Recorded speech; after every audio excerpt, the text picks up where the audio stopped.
That's a separate question. How many people are happy with counting sort and radix sort? User review. All right, cool, cool. If there's any helpful hints for the P set, that would be much appreciated. You don't need either of them. Oh, really? Yeah. For the We have helpful hints for counting sort?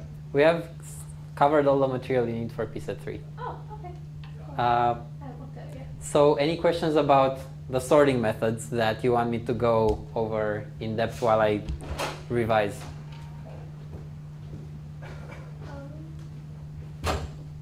Okay. All right, sorting. Oh, lectures are pretty good. So. What sorting methods have we learned? Let's start from dumbest to smartest. Merge sort? Okay, somewhere in the middle. Merge sort isn't very bad. What's the easiest method to sort? Insertion. Insertion sort. Excellent. All right, what else?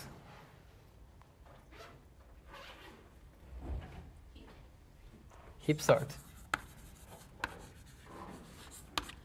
And I gave 2 away now. Counting? Counting sort, very good. And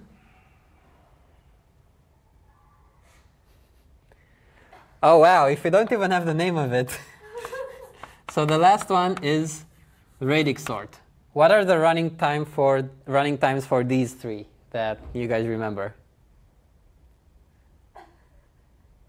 Insertion sort is linear, I believe, or more. If it's better. I want to see your pseudocode for insertion sort. Oh, that's really bad. So linear is as good as you could possibly get. So sorting takes an array of random stuff and outputs an array of things in a sorted order. The array is size n, so it has to output an array of size n. If you can do an algorithm that runs in order n time, then that's the best you could possibly accomplish because you have to output n elements. So the best possible time you could get for sorting is theta of n. All right, how about merge sort?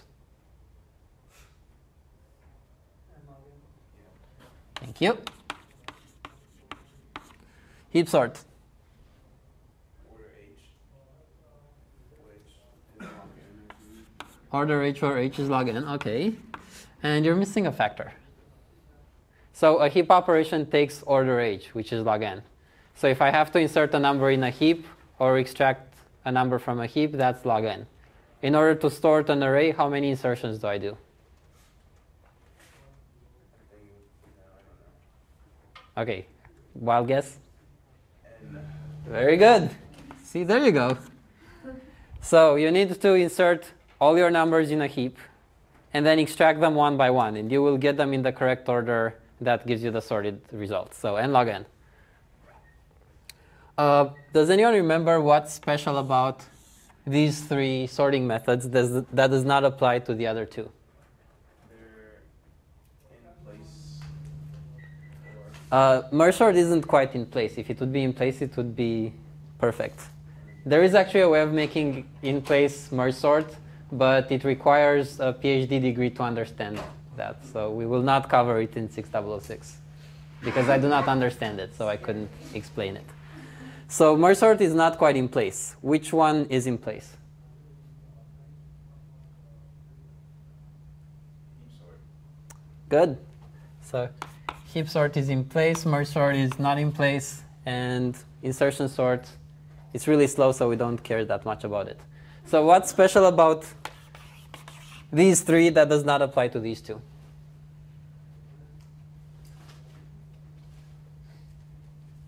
You don't have to use integers. Okay, you don't have to use integers. What do they want to know instead about the things you use? So we'll call them keys. You need to be able to compare them. All right. But you don't need to have a minimum and a maximum integer. So it turns out if you have a comparison operator, you will have a minimum and a maximum. But that's complex abstract algebra that we don't need to worry about. So you gave me the good answer, which is they use something called a comparison model. And in that model, you do not need to know too much about your keys, so the elements in the array that you're sorting. your keys are blobs, and all they have to be able to do is know, if you have two of them, you have to know which one's greater. That's it, nothing else. What's the problem with the comparison model? It takes time to compare things. That's like with everything. Yeah. So we learned in lecture that there is a lower bound for the comparison model. And if you want to sort using nothing but this information, that will take you at least n log n time. You cannot do better than n log n if all you're using is comparisons. So in that respect, merge sort and heap sort are optimal. If you want to stay within this model, this is the best time you're going to get. Does anyone know how you can implement this comparison model in Python? So numbers respond to these operators, right? Actually, in Python, this is equals equals. What if I have a random object and I want to make it respond to these operators? So for example, I write merge sort. We wrote merge sort. And now I have my own objects, my own keys, which are not necessarily integers, because that's why we like this. And we want to make them respond to these operators so that I can call merge sort on an array of them and it wouldn't crash. What do I have to do? I mean, you have to give the keys values if you compare. So suppose this is my key class. Isn't there like the LT and GT? All right, there are some magical methods in Python. So there is the old school model, which you might see in legacy code, which only works in Python 2x, which is you define a method called CMP that takes self and other. And it has to return a number that's either smaller than 0, equal to 0, or greater than 0. And this maps to this.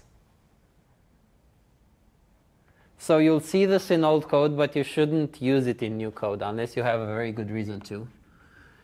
Instead, the new model says that you define special methods called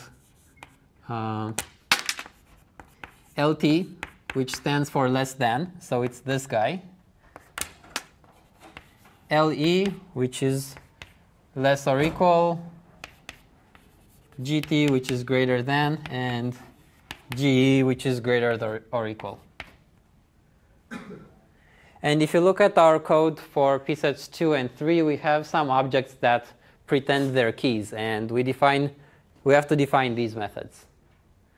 Also, when you define these, it's a good idea to define EQ for equality comparison, and NE, which is this guy. So these also take self and the other key that you're comparing with, and they return true false. So this will help you understand the code better. All right, so with relatively little work, you can have any wild object you want act as a key. And then you have insertion sort, merge sort, heap sort, heaps, binary trees, AVLs, everything works because everything uses the comparison model. The problem is this n log n bound. It's not as fast as the best possible sorting algorithm you could come up with, right? This is slower than this. So that's why we have to break out of the comparison model, and we have to look into these boxes and get more information so that we can write faster sorting algorithms. Does anyone remember the running time for counting sort? Okay. N plus 8. Okay. Let's remember how counting sort looks like. Let's get this array that there should be enough. 4, 1, 3, 2, 3. How do we sort it using counting sort? We initialize an array of all of the possible Very good, very good. So counting sort needs to know something about your values, right? It makes an assumption. And the assumption is that these values are integers from 0 to, say, k minus 1. So you have k possible values. And they don't really have to be these as long as you can map them to these numbers. So we are going to initialize an array. Let's say this is an array, and 0, 1. So 0, 1, 2, 3, 4, 5. So we're going to initialize it with, zeros. all right. And then? Iterate over our list to sort, OK. incrementing the corresponding value to each key in your. So which one am I incrementing here? Pardon? Which one am I incrementing here? The 0 underneath your point. OK. 1. OK. 3, 2, and then? 3 again. So this becomes a 2. And what do I do now? Reiterate over that. I don't know what to call that. Array. Dictionary almost? Okay, an array. OK. Printing into your output array 1, 1, 1, 2, 2 3s, and 1 4. All right. So there's no zeros and no fives. So 1, 1, 1, 2, 1, 3, and 1, 4. OK, so far so good. This is great. There's one thing that's missing. For counting sort and for other sorting algorithms, we care about the property called stability. And stability means that if you have two equal keys, or at least two keys that look equal to the sorting algorithm, they might be different objects because they might be implementing that. The one that shows up first in the input should also show up first in the output. And that requires particular care because you can't just look at the keys from your sorting perspective and know which one's supposed to go where. You have to remember where they were in the input. So if this guy is 3A and this guy is 3B, I can't use this approach anymore, right? Because when I'm outputting here, all I know is I have to output a 3. I don't have any other information associated with the key. So instead, I have to do something smarter. Either replace your array with a 2D array, or I think better would be to replace each value with a linked list. OK, so we can replace each value with a linked list, which would have the keys that map to it, right? So here I would have a 1, here I would have a 2, here I would have 3A, and then 3B, and here I would have a 4, right? So then I can go through these and output them the right way. OK, now suppose I'm writing this in C. Suppose I'm in a low-level language, and I'm in a low-level language because I'm hired by one of these startups that are doing NoSQL databases, and they're writing everything in C to make their things really fast.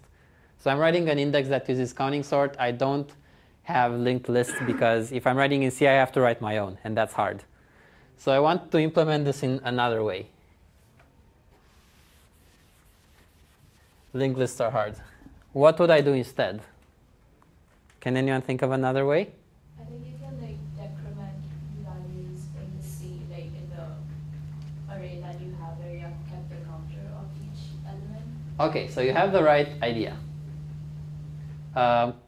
You're missing one step. So I'll give everyone else a hint so that everyone can catch up. So what I want to do is I want to take this and transform it into something that allows me to go through the keys. So I know I have 5 keys here. I'm going to make an output array of 5 elements. And I want to be able to see 4 and know that it belongs here. C1, know that it belongs here. C3a, know that it belongs here. Then probably update the value associated with 3. C2, know that it belongs here. And then when I see 3b, know that it belongs here. So I want to look, when I get to 3a, I want to look inside here. And I want this to tell me that 3 belongs here. 3a belongs here.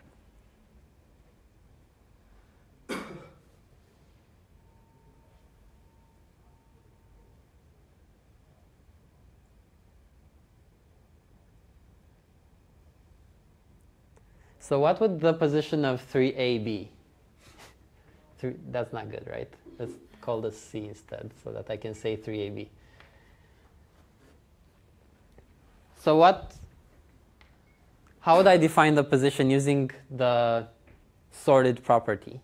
So 3A should go in the index that is how many keys smaller than 3 there are. So if I can look through here and see how many keys do I have that are smaller than 3, this is where 3A needs to go, right? If I look at 4, there are 4 keys that are smaller than 4, so it needs to go in position 4.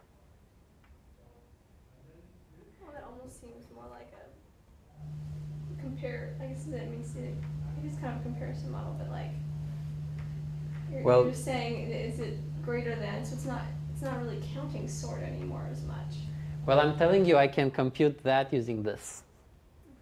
So I can use the counting sort algorithm and change this array a little bit so that I can do this trick and know what goes where.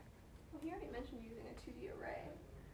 But a 2D array would be too much. I want to, in the end, I will be changing this in place. So no extra space except for this array of size k.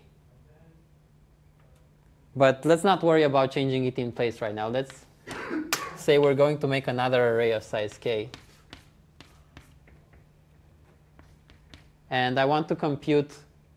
So I want it to tell me that, I guess I don't care about this, but I want it to tell me that the first one should go here, the first 2 should go here, the first 3 should go here, the first 4 should go here. How do I do that? I mean, you could make that array, right? But how do I compute it? While you're making this one, you could start filling that one in. While you're making the top one. Can I? I mean, it would be like a search and sort though, kind of, because so you come across the 4, you put it in there because you know how many there are, but that doesn't make a lot of sense. Yeah. Okay. Yeah. So let's abandon that road. Let's think of something else. Could you populate the array with the number of elements that are less than that? Yep. Definition? So intuitively, I want this to tell me how many elements there are that are smaller than 2. This should tell me the number of elements that are smaller than 3, so on and so forth. Okay, how would I compute that?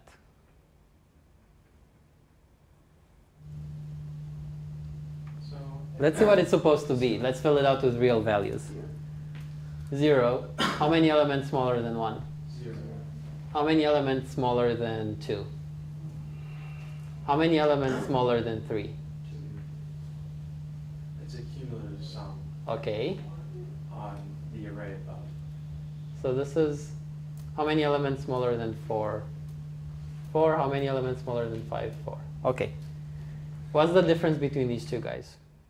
1, What's the difference between these two guys? 1, It's 1, 2, 4, 5. Yeah, you're right. Sorry. Thank you. What's the difference between these two guys? 2, 1. And what's the difference between these two guys? 0. Okay, what did I just write here? Same series up there. Right. All right. So this guy is 0, right? Because there's there's nothing that's smaller to the smallest key. And then this guy is whatever was here plus this. Well, almost. So the difference between this guy and this guy is this.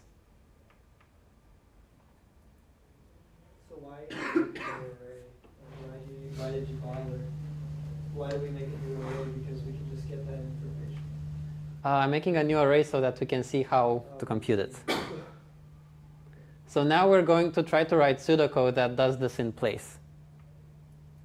So suppose this array is A, and this array is pause for position. And suppose, sorry, not this array. This array is A. This array is pause, and I start with this, and I want to end up with this.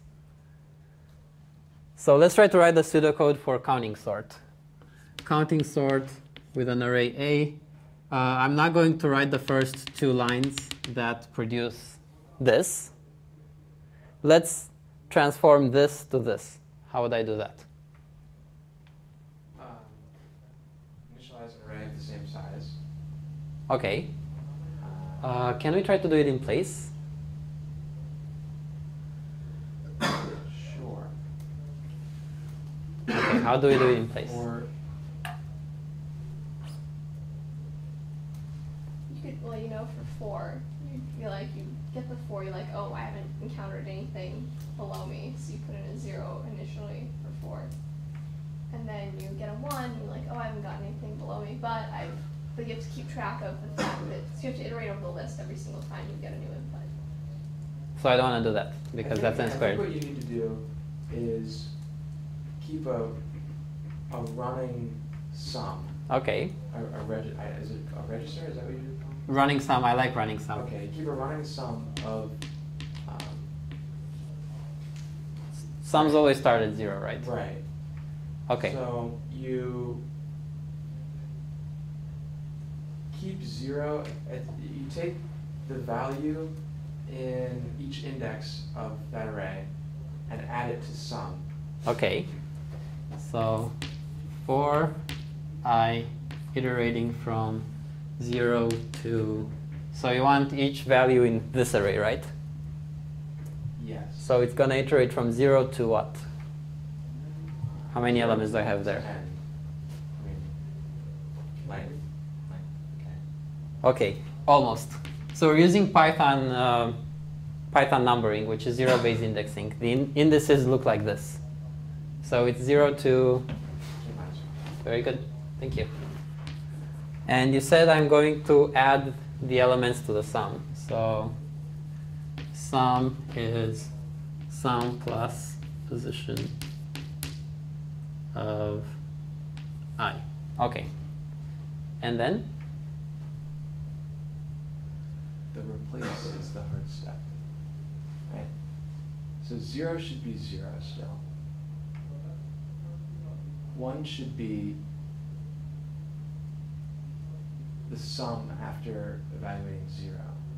You'll need a temp variable. Okay. You'll need to grab position I and put it in temp.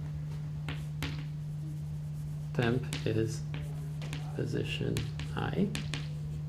Then say position I is sum before incrementing sum. No, that's not going to work. Really? You'll have to say then sum is sum plus temp. Okay.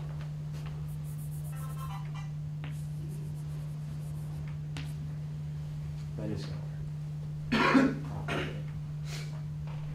Okay, how does everyone else feel about this? Does it make sense? Not really. No, your temp variable has to be the one from the previous iteration because, right, so when you first start it, it's the very initial case that doesn't work. So like if you're in the first column, everything's fine, then you go to column 1, you're looking at everything to the left of it, it's still going to be 0. Then you go to the second column, but you already overwrote the previous column. So you need to store somehow the, I don't know, it's just the initial case from when it first like goes from 0 to like an actual quantified number. Because otherwise you're just going to get like 0, 0, 0 because you just overwrite it. Can you store temp at the end of the loop? And use it before you change? Okay.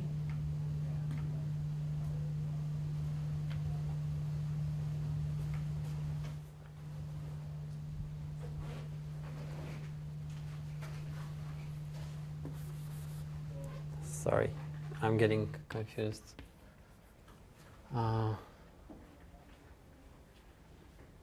Okay, this is getting hard, so let's do, I will show you a trick to make life easier.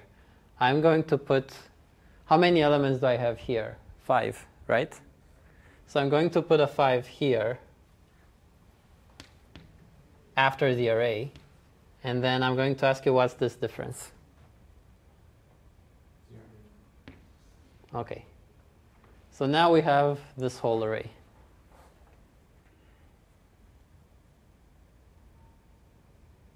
Okay. Can people see what's going on here?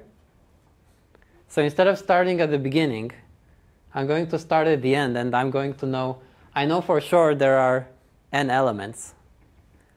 Therefore, the index of this guy is n minus, so the index of the last key is n minus how many keys I have with this value.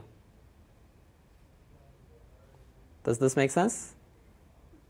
Right, but you're iterating over it in order, right? So we can't just take the whole thing and say we're going to shift it over to the right one. How about, So like as you're going to left to right, you only know what you've seen thus far. how about going it for ai from n minus 1 to 0? Would it work then? So what would I write? But isn't that super inefficient? Because then you're starting looking at the whole list, and then you're sort of, rather than just looking at the previous sum that you just accumulated. So- So your first iteration, you have to add up everything that you see. Second iteration, you have to add everything up. Okay, so if I add everything up here, what's the result going to be? 5. Okay, what's 5?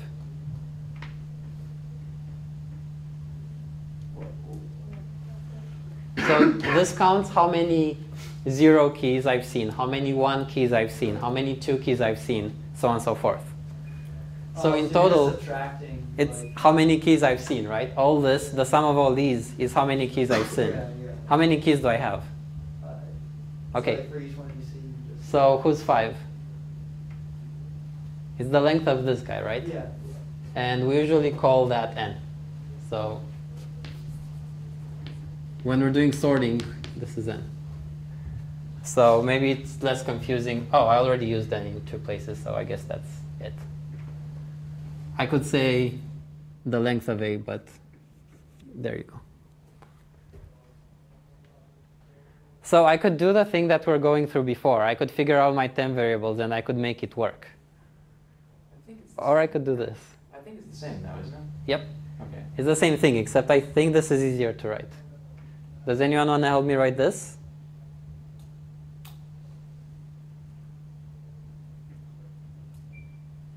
Maybe doing, once you're starting with the top array and then finding the bottom one? Yeah. Oh, okay, well you start with the first one and the one ahead of it. And, I mean, start from the top array, sorry. Okay, so I have this. Mm-hmm. And then what do I do? From n minus 1 to 0. Oh, so you're still starting from the back. Yep. Well, then you just compare that to, I mean, you're going to start with a 0 difference if you have, well, you don't have any of those last keys, so you know you have to start with a 0. So what's the difference between 5 here, which is n, and this guy? What is It's this? going to be 0. But what is it? Why is it 0? So this one's 0, this one's 1, this one's 2. What is this? It's the last guy here, right? Yeah, yeah. So this is pos of n minus 1. Yeah. This is pos of n minus 2, so on and so forth. Mhm. So to get from n to the value here, I have to subtract this guy. So Pos of I, right? pos of I.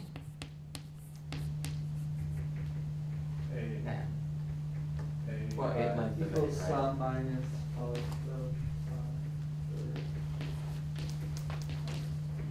Okay, very good. and then update sum. Sum equals pos I. Sweet. No temp variables aside from this, I guess. How does this look like? Do people get it? You're subtracting pos of I, or you're subtracting A of It's all one array. I? It's the same thing, that's right. That's So right. Okay. A is this array. A is the input array. I get it. And pos is this guy. And this is pos before the for loop, and this is pos after the for loop. I get it. So I guess this is pos 0, and this is pos 1. And here we start with pos 0. This we end up with pos 1. Okay. So we're able to compute this. There are many ways of doing this, but in the end you want an array that looks like that. Right? This is counting sort. This is the hard part of counting sort, coming up with that array. Once you come up with that array, you're golden. So let's see that we're golden and produce an output array with the keys in the right order. So say we have an array called output, and this is going to have these keys in the right order. What's the pseudocode for that? First, I'm going to create a new array, and I'm going to initialize it with n nil values. Then what do I do? Iterate over A. Very good. For, nah, it's too low. Let's do it here. For I in A. For from 0 to n minus 1. Okay. What do I do?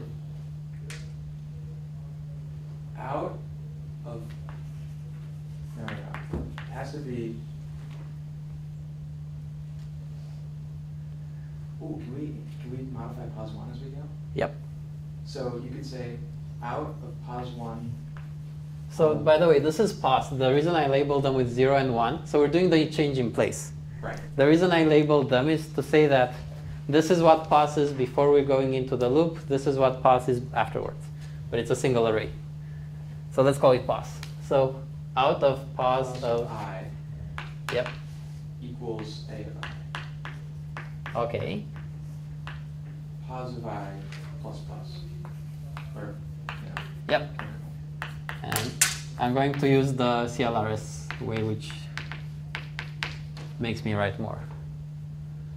Okay. So how would this work? I have this array here. I start at 4. What's pos of 4? 4. All right, so I'm going to write this at position 4. I should probably make this a proper array. 1, 2, 3, 4, 5. So at 4, I write 4. And then I increment this guy to become 5. Then I get 1. So I look at pos of 1. OK. And that is 0. So I'm going to write 1 at position 0. And I'm going to increment it. Then I get to 3a. I look at pos of 3. It says 2. So I'm going to write 3a here and increment this. Then I get to 2. Pos of 2 is 1. So I write 2 here. Pos of 2 becomes 2. Then I have 3c, which is pos of 3 is now 3. It's not 2 anymore. So yay, I'm not overriding 3a. That's good. And this becomes 4.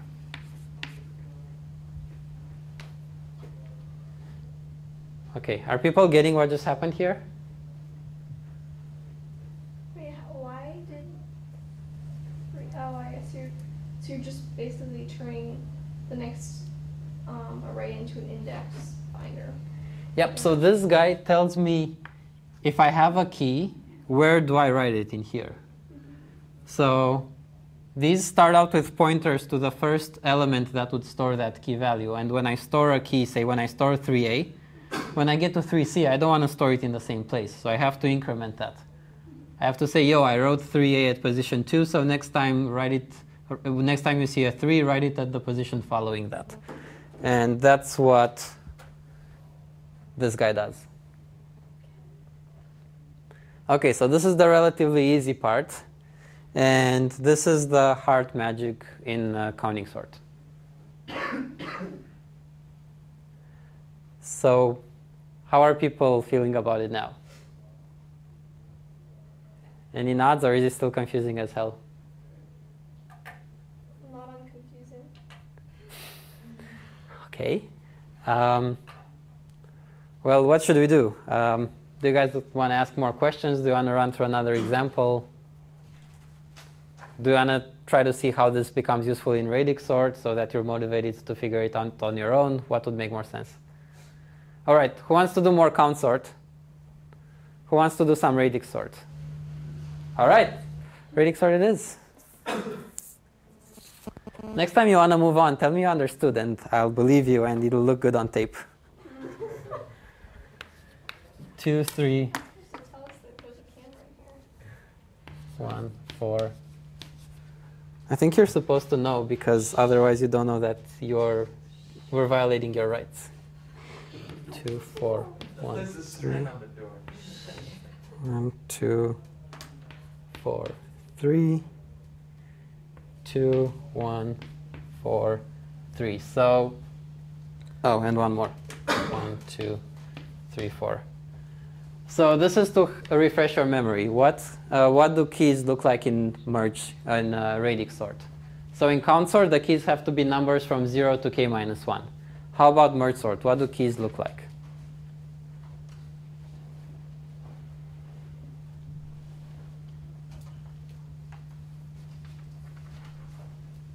So radix sort says that a key is a sequence of digits.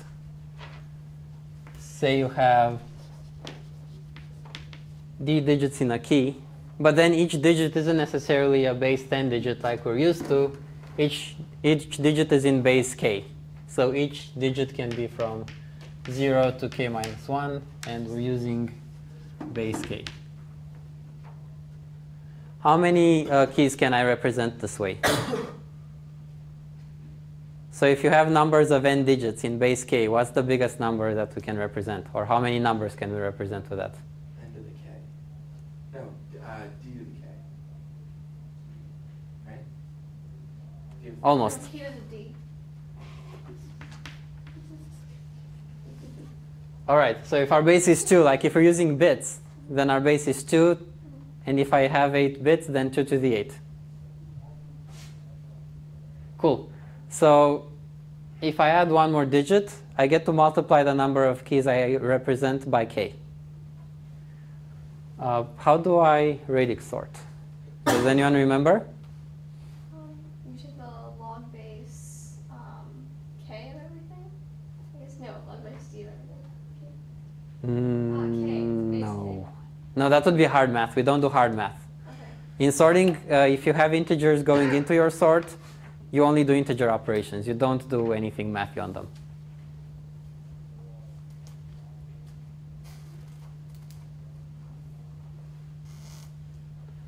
So what we do is we've broken up the keys into d digits for a reason. We're going to have d rounds in the sort. And in each round, we're going to take all the keys that we have, and we're going to sort them according to one of the digits. So in one round, we'll sort them according to this digit. In one round, we'll sort them according to this digit, this digit, this digit. Which digit do we start with? What do you guys think? It's the least significant bit, right? The most significant on the left. Okay. So this or this? Right side. 100 is bigger than 1, even though the 1 is bigger than the 0 in 100. Okay. You're helping me out. So the point I'm trying to make here is radix sort is unintuitive. If we ask you on a quiz, what do you start with? Your intuition will tell you to start with the most significant digit. Go against it. In radix sort, you start with the least significant digit and then move your way up. So radix sort goes like this. I mean, it does make sense because you don't have very much information at the most significant bit. So, I mean, you could get a bunch of 2s, but that doesn't give you much information. The most information is the smallest bit, and then you move up from there. It depends what information you're trying to get. But maybe you know the algorithm, so you're thinking, oh, by knowing the algorithm, I know that I'll have the most information by looking at it this way. All right, so let's sort these by the last digit. Done. Sweet. Let's sort them by the digit before the last digit. What do I have to do in my sorting? What do I have to pay attention to? So the sorting method that I use has to have a property. It can't be any kind of sorting. Stable. So the reason we went through all this pain in counting sort is because we want to have a stable sort here. Now let's try to sort these in a stable manner. This is the first one, 2, 4, 1, 3. Then I have 2 3s, so 1, 4, 3, 2, 1, 2, 3, 4, and then I have 3 4s. 2, 3, 4, 1, 2, 4, 1, 3, 2, 1, 4, 3. Wait, this isn't good. 2, 3, 4, 1, 1, 2, 4, 3. Should cross them off. You write them down. I should. I was hoping you guys will help me if I mess up. Okay, so now these are sorted stably. Let's look at these last 3 that have the same digit here. So they have the same 4. If you look at the last digit, because I used a stable sorting, they're also sorted according to this last digit. So they're sorted according to these last 2 digits, because the sorting that I used is stable. So now if I sort according to this digit, then if my sorting is stable, they're going to be sorted according to the last 3 digits. So as I go from my last digit to my first digit, the keys are going to be sorted according to the last digit, last 2 digits, last 3 digits, and then all the way up to everything. This is why I need a stable sort, and also this is why I need to start from the end.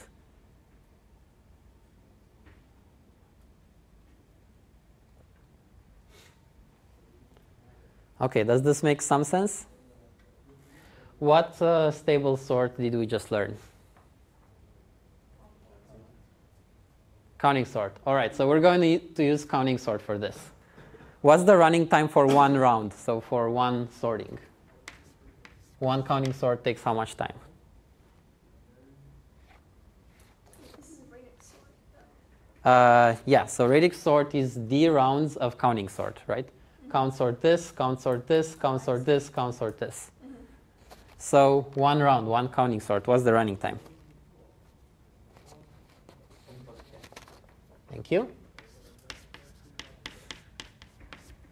Now how about d of these? What's the running time?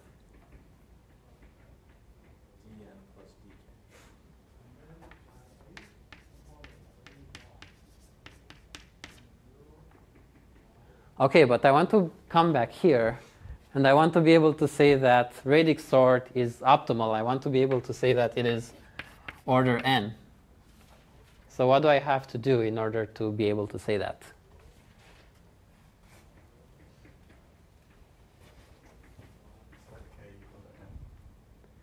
Okay, so you're going from, you know the answer. You're going from the fact that you know the answer. Okay, very good. What if we wouldn't know the answer? What do I need to do? Well, we know the first part is order n, so So d has to be, we want dn to be greater than dk, right? well, so dn has to be at most O of n, right? Yeah. Because otherwise the whole thing would go above, so that wouldn't work. So then what can I say about d? Constant. Very good. And how do you write constants in math mode? Order 1. Very good. So d has to be order 1. Otherwise, it's not going to come out to that. Now, what else do we know? We have this, that's order n plus k.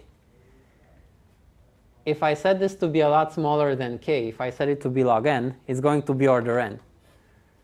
If I set it k to be a constant, if I use bits, if I use base 2, so I set k equal 2, this is still going to be order n. So if k goes way below n, this step is still going to be order n. So I might as well set k as high as possible.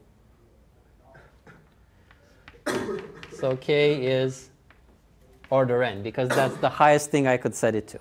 Now, why do I want to do that? Yes? What You have a does question? k physically represent in counting sort again? The length of what? So in counting sort, n is your input, how many keys you have, and k is the size of this array. Oh, okay. So you have to be able to map your keys from 0 to k minus 1. Set by n, basically, right? All right. Well, no, it's set by the elements. Yeah, it's set by the nature of the keys. Yeah. So in real life, we're thinking maybe we have some huge numbers that we want to sort. And we're going to chunk them up into, when we're writing on the board, we always have to chunk them up in base 10 digits because that's the only way we know how to write. But in a computer memory, you can chunk them up into, say, base 10,000 digits. And the fewer digits you have, the faster this is going to run. So we have to figure out what's the base. And it turns out that if you want to have radix sort run in order and time, well, the number of digits has to be sort of constant. I know that k should be order n because I have no interest in making it lower than that. So these two bounds together tell me that the keys that I can sort are from 0 up to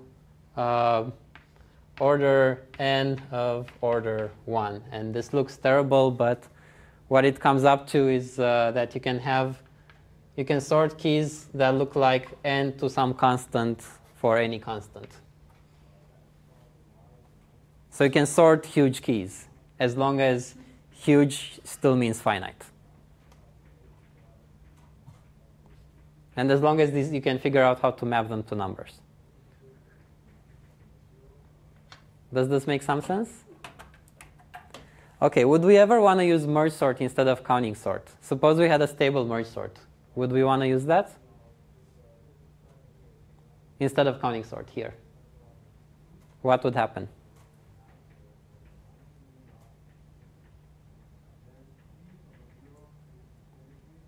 So suppose it's stable, so it's correct. The algorithm isn't going to blow up. What's the running time for merge sort?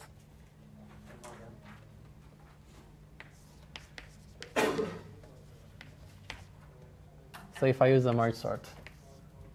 So if I use d merge sorts, it's going to be d times n log n. So no matter how small d is, I'm still not running in linear time. So merge sort does not go well with radix sort. OK, so from my end, we're pretty much done. We started with n log n, and we got to a sorting algorithm that's order n.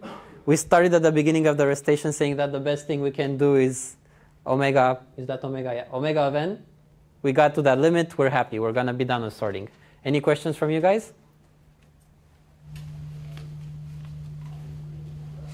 That means everyone's confused, right? Yes, thank you. Can you explain what the stability criterion is again? The stability for these sorting algorithms. Which ones are stable and what makes it unstable? All right, very good. Thank you. So I like especially the last part with which ones are stable. I'd like to go through that. So a stable sorting algorithm means that if you have two keys that are equal, the key that shows up first in the input is the key that is produced to the output. So in this model, your keys are not necessarily integers. Your keys might be those weird classes that implement some method that maps them to integers. So say there's a method there, underscore, underscore, int, underscore, underscore, that gives you the integer for that. So the sorting algorithm would only see a 3 here. But in fact, this is a complex object. And this is another complex object, but the sorting only sees the 3. If this guy shows up before this guy in the input, they have to show up in the same order in the output. Why would that be bad if they're switched? It's not stable. So if they're switched, then when we're using a stable sorting algorithm here. So here the key is this complicated object, right? But say we're in the second round. We're in this round which we played with. Even though the key is this whole complicated object, the only thing that the counting sort sees is this number. So this guy looks like 3. This guy looks like 3. And these 3 guys, although they're different, they look like 4. If I don't output them in the right order, if, say, I output this one all the way at the end, then I'm going to get 2, 3, 4, 1 to be down here. And now my numbers aren't sorted by the last 2 digits anymore. So it breaks any algorithm that assumes stability. So stability is something that you get from a sort because it's convenient to assume it in some other algorithm that builds up on that sort. If you don't need it, you don't care about it. But in some cases, you need it. And for the second part, which algorithms are stable? Is insertion sort stable? Assume so. I mean, stable would be correct, right? No. We mean that property there. They'll be, oh, I see, you mean in order. Yep. Okay. Well, insertion sort goes in order, but I guess you could push other things out of order. So in insertion sort, you're doing swapping to move things to the left. But if you find two things that are equal, you're never going to swap them. Okay. So insertion sort is in order, is stable.